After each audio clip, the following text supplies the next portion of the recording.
8ویں صدی عیسوی میں عباسی دور کے ایک خلیفہ گزرے ہیں۔ خلیفہ ابو جعفر ہارون بن محمد المعتصم، یا پھر جنہیں تاریخ میں خلیفہ الواثق باللہ کے نام سے جانا جاتا ہے۔ ایک رات خلیفہ نے انتہائی ڈراؤنا خواب دیکھا۔ انہوں نے دیکھا کہ ذوالقرنین کی بنائی ہوئی دیوار ٹوٹ چکی ہے اور یاجوج و ماجوج باہر نکل کر دنیا میں تباہی اور بربادی پھیلا رہے ہیں۔ اس خواب نے خلیفہ کو بہت پریشان کیا اور وہ گھبرا اٹھے کہ کہیں ان کا یہ خواب سچ ہی نہ ہو جائے۔ لہٰذا خلیفہ نے ایک فیصلہ کیا۔ انہوں نے تہیہ کیا کہ اب وہ اس دیوار کی تلاش میں ایک ریسرچ ایکسپیڈیشن بھیجنے والے ہیں، ایک ایسی مہم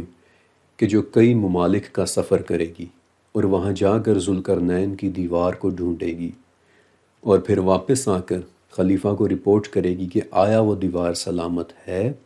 یا نہیں۔ اور یہاں سے شروع ہوتا ہے ایک بہت ہی دلچسپ واقعہ۔ اب ایک ایسی مہم کہ جس نے آگے چل کر بہت ہی عجیب و غریب اور حیران کن ہونا تھا۔ خلیفہ نے اپنی پوری سلطنت میں سے مضبوط اور سمجھدار لوگوں کا ایک گروپ تیار کروایا، ان پر بے تحاشا پیسہ لگایا، انہیں مختلف زبانیں سکھائیں، انہیں اس بات کی ٹریننگ دلوائی کہ گھنے جنگلوں اور اونچے پہاڑوں میں کیسے سروائیو کرنا ہے۔ ان کے لیے ہندوستان سے لے کر سینٹرل ایشیا، چائنا اور روس تک کے ہر ملک کی کرنسی منگوائی تاکہ انہیں راستے میں کوئی بھی چیز خریدنے کے لیے کوئی مسئلہ نہ ہو۔ ان کی غیر موجودگی میں ان کے خاندانوں کی کفالت کی ذمہ داری اٹھائی کہ جب تم لوگ ایک مہم پر چلے جاؤ گے تو پیچھے سے تمہارے گھر والوں کو ضرورت کی ایک ایک چیز سرکاری خزانے سے دی جائے گی۔ اور سب سے آخر میں ان لوگوں کو اپنی شاہی مہر کے ساتھ رائل لیٹرز یا شاہی اجازت نامے بھی لکھ کر دیے تاکہ اپنی مہم کے دوران وہ لوگ جس بھی ملک میں جائیں وہاں انہیں روکا نہ جائے۔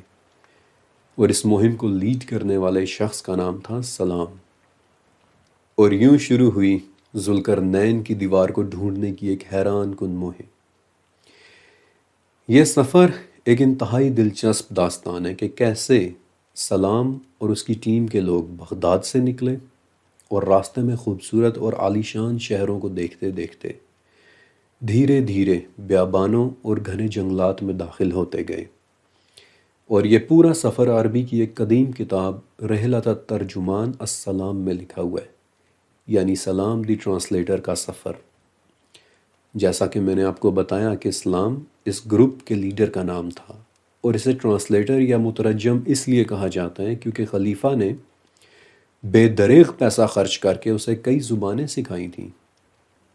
رحلۃ الترجمان السلام اس گروپ کے سفر کی انتہائی دلچسپ داستان ہے،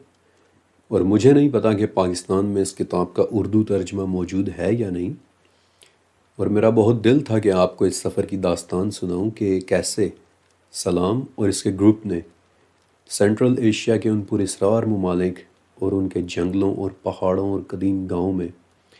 عجیب و غریب حیرت کدے دیکھے۔ البتہ اس کتاب کا وہ پارٹ میں آپ کو ضرور بے ضرور سناؤں گا کہ جہاں یہ لوگ بالآخر سد ذوالقرنین تک پہنچے تھے،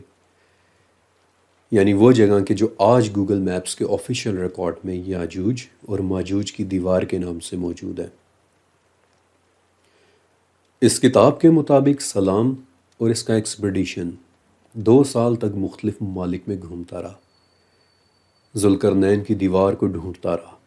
وہ لوگ مختلف شہروں اور گاؤں کے لوگوں کے پاس ٹھہرتے، سرایوں میں ٹھہرتے، ان لوگوں سے عجیب و غریب جگہوں اور دیواروں کے متعلق پوچھتے، اور اس طرح عمر رسیدہ مقامی بوڑھوں سے واقعات پوچھتے پوچھتے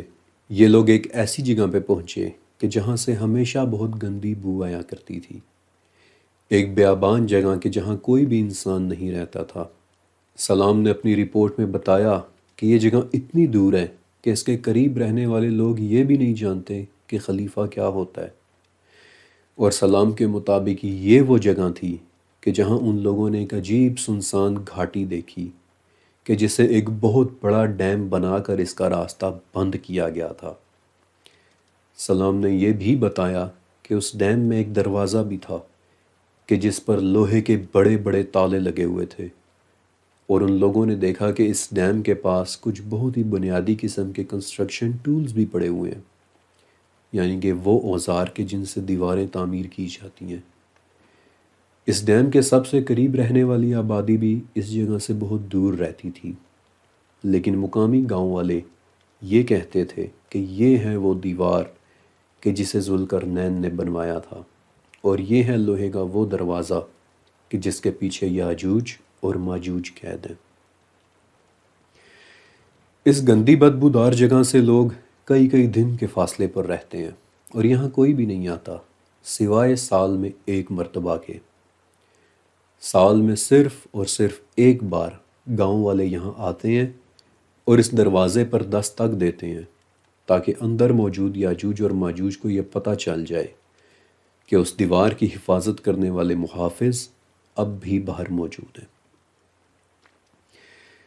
رحلۃ الترجمان السلام ایک انتہائی دلچسپ کتاب ہے۔ یہ کتاب ہمیں ایک انسائٹ فراہم کرتی ہے کہ کیسے ذوالقرنین کی دیوار ڈھونڈنے کے لیے ایک سرکاری مہم کو بھیجا گیا تھا۔